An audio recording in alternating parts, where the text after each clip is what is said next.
Hi guys, എല്ലാവർക്കും നമ്മുടെ പുതിയ വീഡിയോയിലേക്ക് സ്വാഗതം. ഇന്നത്തെ വീഡിയോ നമ്മൾ ലാപ്ടോപ്പ് ബൈയിങ് ഗൈഡാണ് നൽകുന്നത്. എന്നാന്ന് വെച്ച് കഴിഞ്ഞാൽ നിങ്ങൾ ലാപ്ടോപ്പ് വാങ്ങിക്കണം എന്നുള്ള ആഗ്രഹം വെച്ചിട്ട് എല്ലാവർക്കും ഒരു ലാപ്ടോപ്പ് വാങ്ങണം എന്നുള്ള ആഗ്രഹമാണല്ലോ. ആ ഒരു ആഗ്രഹം വെച്ചിട്ട് നമ്മളിപ്പോൾ ഒരു ഓൺലൈൻ സ്റ്റോറിൽ ലാപ്ടോപ്പിനെ പറ്റി സെർച്ച് ചെയ്യുക, അല്ലെങ്കിൽ നമ്മളിപ്പോൾ ഒരു കട ചെന്ന് നോക്കുകയൊക്കെ ചെയ്ത് കഴിഞ്ഞാൽ നമുക്ക് അതിനെക്കുറിച്ച് എന്ത് നോക്കണമെന്ന്, എന്തൊക്കെ കാര്യങ്ങൾ നോക്കണമെന്നൊന്നും നമുക്കറിയത്തില്ലായിരിക്കും. കാരണം എന്താണെന്ന് വെച്ച് കഴിഞ്ഞാൽ നമുക്ക് ഇതിനെക്കുറിച്ച് തേങ്ങ അറിയത്തില്ല. അതാണ് പ്രധാന കാര്യം. അതുകൊണ്ട് തന്നെ നിങ്ങളിപ്പോൾ ഒരു ലാപ്ടോപ്പ് നോക്കുകയാണെങ്കിൽ ഒരു ആഗ്രഹമൊക്കെ ഉണ്ടെങ്കിൽ നിങ്ങൾ എപ്പോഴും നിങ്ങളുടെ ഒരു കൂട്ടുകാരൻ്റെയോ അല്ലെങ്കിൽ നിങ്ങളൊരു ഫാമിലി ഫ്രണ്ടിൻ്റെയോ സഹായം തേടും. എന്നാന്ന് വെച്ച് കഴിഞ്ഞാൽ അവർക്ക് ഈ ഒരു കാര്യത്തെക്കുറിച്ച്, അല്ലെങ്കിൽ അവർ ഈ ഒരു ഫീൽഡിൽ വർക്ക് ചെയ്യുന്നവരൊക്കെ ആയിരിക്കും, അല്ലെങ്കിൽ അവർക്ക് സ്വന്തമായിട്ട് ലാപ്ടോപ്പ് ഉണ്ടായിരിക്കും. എന്നോടാണെങ്കിൽ എൻ്റെ ഒരു കൂട്ടുകാരൊക്കെ എപ്പോഴും ലാപ്ടോപ്പ് വേണമെന്നൊക്കെ ഉള്ള ആഗ്രഹം വെച്ചിട്ട് എന്നൊക്കെ നോക്കണമെന്നൊക്കെ ചോദിക്കാറുണ്ട്.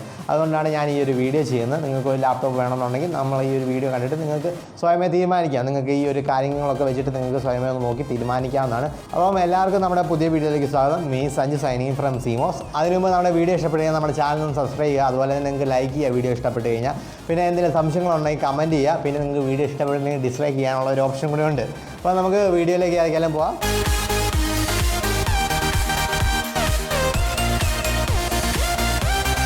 അപ്പോൾ നമുക്ക് ലാപ്ടോപ്പ് വാങ്ങിക്കുമ്പം എന്തൊക്കെ ശ്രദ്ധിക്കണമെന്ന് നോക്കാം. ആദ്യമായിട്ട് നമ്മൾ രണ്ടായിട്ട് തിരിക്കുകയാണ്. ഒന്ന് പ്രൈമറി ഫാക്ടേഴ്സും ഒന്ന് സെക്കൻഡറി ഫാക്ടേഴ്സും. പ്രൈമറി ഫാക്ടേഴ്സ് എന്ന് പറയുമ്പോഴത്തേക്ക് നമ്മുടെ സൈഡിൽ നിന്ന് നോക്കണം. സെക്കൻഡറി ഫാക്ടേഴ്സ് എന്ന് പറയുന്നത് ഈ ലാപ്ടോപ്പിൻ്റെ സൈഡിൽ നിന്ന് നോക്കേണ്ട കാര്യങ്ങൾ എന്തൊക്കെയാണ്. ഞാൻ ജസ്റ്റ് ഇതൊന്ന് ഡിവൈഡ് ചെയ്യാൻ വേണ്ടിയിട്ടാണ് പ്രൈമറി സെക്കൻഡറി ഫാക്ടേഴ്സ് എന്നൊക്കെ പറയുന്നത്. എൻ്റെ തന്നെയായിട്ടുള്ള ക്രിയേറ്റിവിറ്റിയാണ്. അപ്പം നിങ്ങളതൊന്ന് ശ്രദ്ധിക്കുക. അപ്പോൾ പ്രൈമറി ഫാക്ടേഴ്സിലേക്ക് വരുമ്പോഴത്തേക്കും നമ്മുടെ സൈഡിൽ നിന്ന് നോക്കേണ്ട കാര്യത്തിലേക്ക് വരുമ്പോഴത്തേക്കും രണ്ട് കാര്യങ്ങളാണ് ഇതിൻ്റെ അകത്തുള്ളത്. ഒന്ന് നമ്മുടെ യൂസ്, അതായത് നമ്മൾ ഏത് ടൈപ്പ് യൂസറാണെന്ന് നോക്കുക. അതായത് നിങ്ങൾ ചിലപ്പം സ്റ്റുഡൻ്റ് ആയിരിക്കും, അല്ലെങ്കിൽ കോളേജ് യൂസിന് വേണ്ടിയിട്ടുള്ളതായിരിക്കും. പിന്നെ നിങ്ങൾ ചിലപ്പോൾ ഓഫീസ് യൂസിന് വേണ്ടിയിട്ടുള്ളതായിരിക്കും, അല്ലെങ്കിൽ നിങ്ങൾ ചിലപ്പം ഗെയിമിങ്ങിന് വേണ്ടിയിട്ടുള്ളതായിരിക്കും. ഈ മൂന്ന് യൂസർ, അല്ലെങ്കിൽ ഈ മൂന്ന് യൂസേജിൽ ഏത് യൂസിന് വേണ്ടിയിട്ടാണ് നിങ്ങൾ ലാപ്ടോപ്പ് എടുക്കുന്നത് നിങ്ങൾ നോക്കുക. പിന്നെ അതിന് ശേഷം നോക്കേണ്ട രണ്ടാമത്തെ കാര്യം എന്ന് പറയുന്നത് പ്രൈമറിക്കകത്ത് വരുന്നത് നിങ്ങളുടെ ബഡ്ജറ്റ്. അതായത് നിങ്ങൾക്ക് ഈ ഒരു ലാപ്ടോപ്പ് വാങ്ങിക്കാൻ വേണ്ടിയിട്ട്, അല്ലെങ്കിൽ ഒരു ലാപ്ടോപ്പ് ചെന്ന് എടുക്കുന്നതിന് മുമ്പ് നിങ്ങൾക്ക് എത്ര രൂപയുടെ ലാപ്ടോപ്പാണ് നിങ്ങൾക്ക് വേണ്ടതെന്നുള്ള ഒരു ബഡ്ജറ്റ് നിങ്ങൾ തീരുമാനിക്കും. ചിലപ്പം 30,000, 40,000, 50,000, 60,000 അതിന് മുകളിലേക്കുള്ള റേഞ്ചൊക്കെ ആയിരിക്കും എപ്പോഴും ലാപ്ടോപ്പിന്. നിങ്ങളെപ്പോഴും നോക്കുന്നത് 30,000 മുകളിലേക്കുള്ള ലാപ്ടോപ്പ് നോക്കുക. എന്ന് വെച്ചാൽ അതിനനുസരിച്ചായിരിക്കും അതിൻ്റെ പ്രോസസ്സർ അങ്ങനത്തെ കാര്യങ്ങളൊക്കെ ഇത്തിരി 30,000 മുകളിലോട്ടുള്ളതാണ് എപ്പോഴും നല്ലത്. അപ്പം ഇതാണ് ഈ പ്രൈമറി ഫാക്ടർ. ആദ്യമായിട്ട് നമ്മൾ സ്വയമേ നോക്കേണ്ട കാര്യങ്ങൾ. ഇനി നമ്മളൊരു കടയിൽ ചെന്ന് കഴിയുമ്പോഴത്തേക്കും, അല്ലെങ്കിൽ ഒരു ഓൺലൈൻ സ്റ്റോറിലേക്ക് കയറി കഴിയുമ്പോഴത്തേക്കും ലാപ്ടോപ്പിൻ്റെ സൈഡിൽ നിന്ന് നോക്കേണ്ട കാര്യങ്ങൾ, അതായത് ലാപ്ടോപ്പിൻ്റെ സൈഡിൽ നിന്നൊക്കെ നോക്കണമെന്നാണ് ഇനി നമ്മൾ സെക്കൻഡറി ഫാക്ടേഴ്സിൽ നോക്കാൻ പോകുന്നത്. അപ്പോൾ സെക്കൻഡറി ഫാക്ടേഴ്സിലേക്ക് വരുമ്പോഴത്തേക്കും നമ്മൾ ആദ്യമേ നോക്കേണ്ടത് ജസ്റ്റ് ഒന്ന് സ്ക്രീൻ സൈസ് നോക്കുക.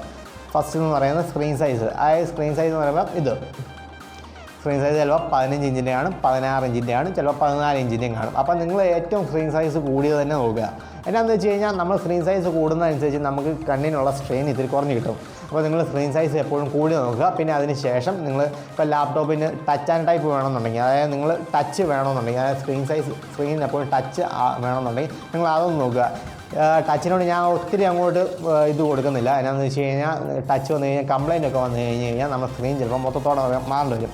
ടച്ചൊക്കെ ആകുമ്പോഴത്തേക്കും ഞാൻ ഈ ഒരു ലാപ്ടോപ്പിന് തന്നെ സ്ക്രീൻ മാറിയപ്പോൾ 4,000-5,000 രൂപയായി. അപ്പോൾ നമ്മൾ ടച്ച് ആൻഡ് ടൈപ്പിലേക്കൊക്കെ വരുവാണെങ്കിൽ ഒരു 10 രൂപ മിച്ചം എങ്കിലും നമ്മുടെ കയ്യിൽ നിന്ന് പോകും. അതുകൊണ്ട് നിങ്ങൾ ടച്ച് ആൻഡ് ടൈപ്പ് വാങ്ങിക്കണം, സാധാ ഉള്ള സ്ക്രീനുള്ളത് വാങ്ങിച്ചാൽ മതി. അപ്പോൾ നിങ്ങൾ വലിയ സ്ക്രീനുള്ളത് നോക്കുക. പിന്നെ രണ്ടാമത്തേതെന്ന് പറയുമ്പോഴത്തേക്കും നമ്മുടെ പ്രോസസ്സറാണ്. അത് ഇൻ്റർനെറ്റിലേക്കാണ് നമ്മൾ നോക്കുന്നത്.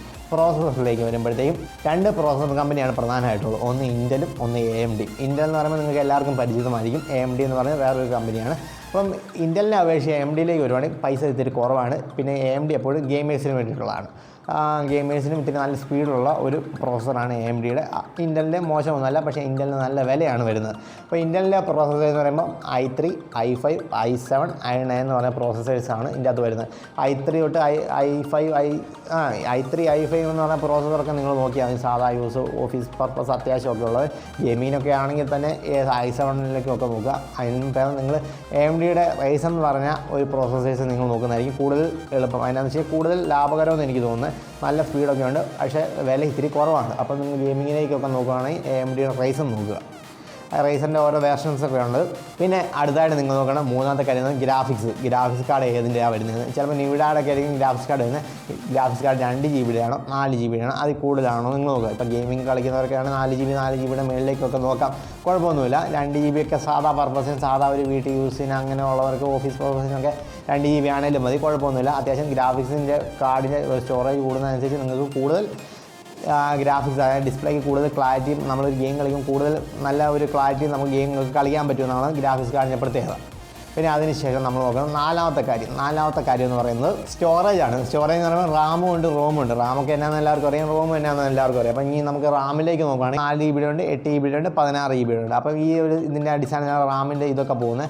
അപ്പം റാം നിങ്ങൾ ജസ്റ്റ് അത്യാവശ്യം സാധാ യൂസും അത്യാവശ്യം ഗെയിമൊക്കെ കളിക്കുന്നവരാണ് 8 GB റാമൊക്കെ എടുക്കുന്നത്. 8 GB ഒക്കെ 40,000 രൂപ 50,000 രൂപ റേഞ്ചിലൊക്കെ 8 GB റാമുകളൊക്കെ കിട്ടും. നിങ്ങളപ്പോൾ അത് കൂടുതലൊന്നും സെലക്ട് ചെയ്യാൻ നോക്കുക. 4 GB ഒക്കെ ഇപ്പം ഇത്തിരി കുറവാണ്, അതുകൊണ്ട് അവർ 8 GB ഗെയിമിങ്ങിനൊക്കെ ഉള്ളവരാണെങ്കിൽ 16 GB റാമുള്ള ലാപ്ടോപ്സൊക്കെ നോക്കുക.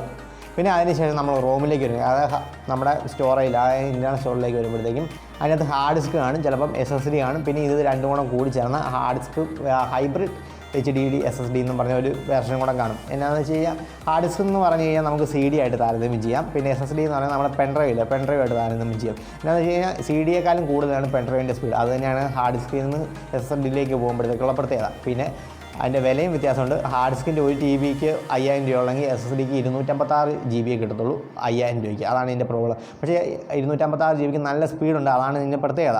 നിങ്ങളിപ്പം ഒരു പുതിയ ലാപ്ടോപ്പൊക്കെ എടുക്കാൻ പോകുന്നവരാണെങ്കിൽ SSD ആണ് ഞാൻ കൂടുതലും പറയത്തുള്ളൂ. പിന്നെ നിങ്ങൾക്ക് ഇപ്പം ഇത്തിരി കൂടെ പൈസ ആണെങ്കിൽ ഇതിൻ്റെ ഹൈബ്രിഡ് മോഡൽ എടുക്കുന്നതായിരിക്കും ഇത്തിരി കൂടെ നല്ല. 256 GB SSDയും പിന്നെ 1 TB ഹാർഡ് ഡിസ്കും കൂടെ കൂടി ചേർന്നൊക്കെ കിട്ടും. ഒരു 50,000 56,000 ഒരു 60,000 രൂപ റേഞ്ചിലൊക്കെ കിട്ടുമെന്ന് തോന്നുന്നു. അപ്പോഴത്തേക്കും നിങ്ങൾക്ക് ഇപ്പോൾ ഹാർഡ് ഡിസ്ക് അതിനേക്കാളും കൂടുതൽ ഇത് ഉള്ളതുകൊണ്ട് 256 GB SSD വാങ്ങിച്ചിട്ട് ഒരു 5,000 രൂപയുടെ എക്സ്ട്രാണ് ഹാർഡ് ഡിസ്ക് കൂടെ വാങ്ങിക്കുന്നതായിരിക്കും ലാഭകരം എന്ന് തോന്നുന്നു. എന്ന് വെച്ച് കഴിഞ്ഞാൽ നിങ്ങളിപ്പോൾ ലാപ്ടോപ്പ് വാങ്ങിച്ച് കഴിഞ്ഞാൽ ഒരു എങ്ങനെ പോയാലും ഒരു ഹാർഡ് ഡിസ്ക് ഒക്കെ നിങ്ങൾ വാങ്ങിച്ച് വെക്കുന്നതായിരിക്കും. പിന്നെ അതിനുശേഷം നമ്മൾ നോക്കേണ്ട 5ാമത്തെ കാര്യം എന്ന് വെച്ച് കഴിഞ്ഞാൽ എൻ്റെ OS ആണ്. OS എന്ന് പറഞ്ഞാൽ ഓപ്പറേഷൻ സിസ്റ്റം 2 പേരുടെയാണ് പ്രധാനമായിട്ടുള്ളത്. ഒന്ന് വിൻഡോസിൻ്റെയും ഒന്ന് നമ്മുടെ ലിനക്സിൻ്റെയും. ലിനക്സ് എന്ന് പറഞ്ഞാൽ ഓപ്പൺ സോഴ്സാണ്, മറ്റേ വിൻഡോസ് എന്ന് പറയുമ്പോൾ ലൈസൻസ്ഡാണ്. അപ്പം ഇതിൽ രണ്ടിലും പ്രധാനമായിട്ട് നമ്മൾ നോക്കണം വിൻഡോസിൻ്റെ സോഫ്റ്റ്വെയർ ആകുമ്പോൾ ഒറിജിനൽ OSൻ്റെ തരിക എന്ന് തോന്നണം. അതായത് നമ്മളിപ്പോൾ ഒറിജിനൽ OS എന്ന് പറയുമ്പോഴത്തേക്ക് അതായത് നമുക്ക് സെക്യൂരിറ്റി പാച്ചൊക്കെ പെട്ടെന്ന് കിട്ടും. അതായത് ഈ ഒരു സിമ്പിൾ നോക്കുക, ഒന്നെങ്കിൽ നിങ്ങളുടെ ലാപ്ടോപ്പിൻ്റെ പുറകിൽ കാണും, അല്ലെങ്കിൽ നിങ്ങളുടെ ലാപ്ടോപ്പിൻ്റെ ഫ്രണ്ടിലായിട്ട് ഈ ഒരു ഭാഗത്തായിട്ട് നിങ്ങൾക്ക് കാണാൻ പറ്റും. അതായത് ആ ഒരു വിൻഡോസിൻ്റെ ഒരു സിമ്പിളാണ്. നിങ്ങൾക്ക് ഇപ്പോൾ ഒറിജിനൽ വോയിസാണ് വരുന്നതെന്നുണ്ടെങ്കിൽ നിങ്ങൾക്ക് ആ ഒരു സിമ്പിൾ കാണാൻ പറ്റും. എന്നാന്ന് വെച്ച് കഴിഞ്ഞാൽ ഒറിജിനൽ വോയിസിന് ഞാൻ കൂടുതൽ ഇത് കൊടുക്കുന്നത് എന്താണെന്ന് വെച്ച് കഴിഞ്ഞാൽ നിങ്ങൾക്ക് ഇപ്പോൾ ഒരു അപ്ഡേറ്റ് ഒക്കെ കിട്ടണമെന്നുണ്ടെങ്കിൽ ഒറിജിനൽ വോയിസിലേ കിട്ടത്തുള്ളൂ. നിങ്ങൾക്ക് ഇപ്പോൾ സെക്യൂരിറ്റി ഒക്കെ കൂടുതൽ അഡീഷണൽ ആയിട്ട് സെക്യൂരിറ്റി ഒക്കെ കിട്ടും. എന്നാന്ന് വെച്ചാൽ ആൻറ്റിവൈറസ് ഒക്കെ ഉണ്ടെങ്കിൽ നിങ്ങൾക്ക് വൈറസ് കാണാനുള്ള സാധ്യതയുണ്ട്. ഇപ്പോൾ അപ്ഡേറ്റ് ഒന്നും സ്ഥിരമായിട്ട് കിട്ടിയില്ലെങ്കിൽ അപ്പോഴത്തേക്കും ഇപ്പോൾ ഒരു സോഫ്റ്റ്വെയർ നിർത്തിപ്പോയി വിൻഡോസ് 10 നിന്ന് വിൻഡോസ് 11 പോകണമെന്നുണ്ടെങ്കിൽ നിങ്ങൾക്ക് പറ്റത്തില്ല. നിങ്ങൾ കടയിൽ കൊണ്ടുപോയി കൊടുക്കേണ്ടി വരും. നിങ്ങൾക്ക് ഒറിജിനൽ വോയിസ് ആണെങ്കിൽ കിട്ടുന്നതെങ്കിൽ നിങ്ങൾക്ക് വീട്ടിൽ നിന്ന് തന്നെ അപ്ഡേറ്റ് ചെയ്യാനുള്ള ഒരു പ്രത്യേകതയും കൂടെ ഉണ്ട് ഒറിജിനൽ വോയിസ് ആണെങ്കിൽ. പിന്നെ അതിനുശേഷം നിങ്ങൾ നോക്കേണ്ടതെന്ന് വെച്ച് കഴിഞ്ഞാൽ നമ്മുടെ 6ാമത്തെ കാര്യം എന്ന് പറഞ്ഞാൽ ബാറ്ററിയിലേക്ക് നോക്കുകയാണെങ്കിൽ ബാറ്ററി കപ്പാസിറ്റി എത്രയാണ് നോക്കുക. ചിലപ്പം കപ്പാസിറ്റി എന്ന് ഉദ്ദേശിക്കുന്നത് ഞാൻ ഇതിൻ്റെ അകത്ത് 5000 mAh 6000 mAh എന്നല്ല ഉദ്ദേശിക്കുന്നത്. നിങ്ങൾക്ക് എത്ര സമയം ഇതിൻ്റെ അകത്ത് ബാക്കപ്പ് കിട്ടുമെന്ന് നോക്കുക ലാപ്ടോപ്പിന്. ചിലപ്പോൾ 10 മണിക്കൂർ 8 മണിക്കൂർ അങ്ങനത്തെ കാര്യങ്ങളൊക്കെ ആയിരിക്കും. 10 മണിക്കൂറുണ്ടെങ്കിൽ നിങ്ങളുടെ യൂസിനനുസരിച്ച് ഒരു 7 മണിക്കൂർ 5 മണിക്കൂർ വരെ ലഭിക്കാനേ ചാൻസ് ഉള്ളൂ. അപ്പോൾ നിങ്ങൾ ആ ഒരു ബാറ്ററി കപ്പാസിറ്റി എത്രയാണെന്ന് നോക്കുക. അതായത് നിങ്ങളുടെ യൂസൊക്കെ നിങ്ങളിപ്പോൾ കൊണ്ടു നടക്കുന്നവരൊക്കെ ആണെങ്കിൽ ബാറ്ററി കപ്പാസിറ്റി കൂടിയതൊക്കെ നോക്കുക. പിന്നെ അതിനുശേഷം നിങ്ങൾ നോക്കേണ്ടത് എന്നാന്ന് വെച്ച് കഴിഞ്ഞാൽ കമ്പനി, ഏത് കമ്പനിയുടെയാണ് സെലക്ട് ചെയ്യാൻ പോകുന്നതെന്ന്. അപ്പോൾ നിങ്ങളിപ്പം ഇപ്പോൾ പ്രധാനമായിട്ട് ഇത്തിരി അത്യാവശ്യം നല്ല കമ്പനി എന്ന് പറയുന്നത് HP-യുടെയാണ്. HP കഴിഞ്ഞിട്ട് പിന്നെ വരുന്നത് നമ്മുടെ ഇപ്പോൾ തന്നെ ഡെല്ല്, പിന്നെ ആസൂസാണ് ഇതിൻ്റെ ഉള്ള പ്രോഡക്റ്റ്സ്, അതായത് ഇതിൻ്റെ ഇൻറ്റേർണൽ ആയിട്ടുള്ള പാർട്സ് കൊടുക്കുന്ന ആസൂസാണെന്ന് എനിക്ക് അറിയാൻ സാധിച്ചത്. അത്യാവശ്യം നല്ല കമ്പനിയാണ്. പിന്നെ അതുപോലെ തന്നെ ഇപ്പോൾ ഷവോമിയുടെ ഒക്കെ ഇറങ്ങിയിട്ടുണ്ട്. ഷവോമിയുടെ ഒരു 41 രൂപ 42 രൂപ റേഞ്ചിലൊക്കെ ഹൈബ്രിഡിന് കിട്ടും. HD അതായത് SSD കൂടിയ ഒരു 41 രൂപയ്ക്കും അത്യാവശ്യം നല്ല ഫീച്ചേഴ്സൊക്കെയാണ്. പിന്നെ അതിനൊരു ചെറിയ പോരായ്മ എന്ന് പറയുന്നത് ഇതിൻ്റെ സ്ക്രീൻ സൈസ് അങ്ങനത്തെ കാര്യങ്ങളൊക്കെ. അപ്പോൾ നിങ്ങൾ ഈ ഒരു കാര്യങ്ങളൊക്കെ നോക്കുക. പിന്നെ വേറെ ഒരു 2-3 കമ്പനിയൊക്കെ ഉണ്ട്. അപ്പോൾ നിങ്ങൾ കമ്പനി ഒന്ന് നോക്കുക. ഇതാണ് പ്രധാനമായിട്ടും സെക്കൻഡറി ഫാക്ടേഴ്സ് ആയിട്ട് നോക്കേണ്ട കാര്യങ്ങളൊക്കെ. ഇനി നമുക്ക് ഈ ഒരു 2 ഫാക്ടേഴ്സ് അല്ല നിങ്ങൾ വേറെ എന്തൊക്കെ നോക്കണമെന്നാണ് ഇനി അടുത്തായിട്ട് നോക്കാൻ പോകുന്നത്. തേർഡ് ഫാക്ടേഴ്സ് എന്ന് പറയുന്നത് നമുക്ക് ഇതല്ലാതെ പ്രൈമറി സെക്കൻഡറി അല്ലാത്ത ഇനി ബാക്കിയുള്ള ഏതൊക്കെ കാര്യങ്ങളാണെന്നാണ് ഇനി നോക്കാൻ പോകുന്നത്. ഇനി നിങ്ങൾ ലാപ്ടോപ്പ് വാങ്ങിക്കുമ്പോഴും ശ്രദ്ധിക്കേണ്ടത് നിങ്ങൾക്ക് ഈ ഒരു സ്ലോട്ട് ഉണ്ടോ നോക്കുക. എന്നാന്ന് വെച്ചാൽ CD ഡ്രൈവിൻ്റെ ഒരു സ്ലോട്ട് ഉണ്ടോ എന്ന് നിങ്ങൾ പ്രധാനമായിട്ട് നോക്കുക. അതായത് CD ഡ്രൈവിൻ്റെ സ്ലോട്ട് ചിലപ്പോൾ മിക്കവാറും കാണത്തില്ല ഇപ്പോഴത്തെ വരുന്നതിൻ്റെ അകത്ത്. അതിനാന്ന് വെച്ച് കഴിഞ്ഞാൽ ഇതിൻ്റെ സൈസ് ഇപ്പം ലാപ്ടോപ്പിൻ്റെ സൈസ് തീരെ കുറവായിരിക്കും. അതുകൊണ്ടാണ് ഈ പ്രധാനമായിട്ട് ഇതിൻ്റെ CD ഡ്രൈവ് അതിനകത്ത് ഞാൻ ഒരു 2-3 പേരുടെ എൻ്റെ ഒരു സുഹൃത്തുക്കൾ 2-3 പേർക്ക് പശു പറ്റിയായിരുന്നു. ഞാൻ ലാപ്ടോപ്പ് എടുത്ത് കഴിഞ്ഞൊരു 3 മാസമൊക്കെ കഴിഞ്ഞപ്പോഴത്തേക്കും CD ഇടാൻ വേണ്ടി ആൻറ്റിവൈറസ് എങ്ങാണ്ട് ഇൻസ്റ്റാൾ ചെയ്യാൻ വേണ്ടി നോക്കിയപ്പോഴത്തേക്കും CD ഡ്രൈവ് ഇല്ല. അതിനാന്ന് വെച്ച് കഴിഞ്ഞാൽ ഞാൻ പറഞ്ഞു പുതിയ ലാപ്ടോപ്പിൻ്റെ CD ഡ്രൈവ് ഇല്ല. അപ്പം നിങ്ങൾക്കിപ്പോൾ CD ഡ്രൈവ് അങ്ങനത്തെ കാര്യങ്ങളൊക്കെ വേണമെന്നുണ്ടെങ്കിൽ നിങ്ങളത് ശ്രദ്ധിച്ച് വാങ്ങിക്കണം എന്നാണ് എനിക്ക് പറയാനുള്ളത്. പിന്നെ അതിന് ശേഷം നിങ്ങളുടെ ഇതിൻ്റെ വെയിറ്റ് ചിലപ്പം ഇതിൻ്റെ വെയിറ്റ് കുറയ്ക്കാൻ വേണ്ടി ഇതിൻ്റെ സൈസൊക്കെ കുറയും. അപ്പോൾ സൈഡ് സോഴ്സിന് സീഡ് ഡ്രൈവ് ഒന്നും കിട്ടത്തില്ല, ആണ് കുഴപ്പം.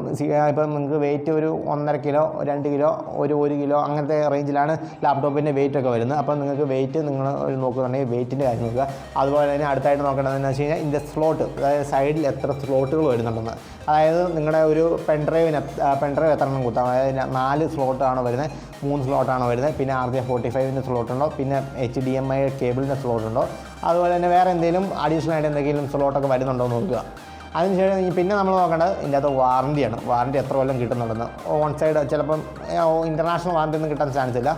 ഓൺ സൈഡ് വാറണ്ടി ചിലപ്പോൾ 1 കൊല്ലത്തേക്ക് കിട്ടും, ചിലപ്പോൾ 2 കൊല്ലത്തേക്ക് കിട്ടും. അങ്ങനത്തെ കാര്യങ്ങളൊക്കെ നോക്കുക. പിന്നെ അതുപോലെ തന്നെ ഇപ്പോൾ ഒറിജിനൽ OS-ലൊക്കെ ആണെങ്കിൽ സോഫ്റ്റ്വെയർസൊക്കെ വരുന്നെങ്കിൽ നിങ്ങൾക്ക് ചിലപ്പം വിൻഡോസിൻ്റെ ഓഫീസൊക്കെ നിങ്ങൾക്ക് ഇൻസ്റ്റാൾ ചെയ്യാനുള്ള അവരുടെ CD ഒക്കെ കിട്ടും.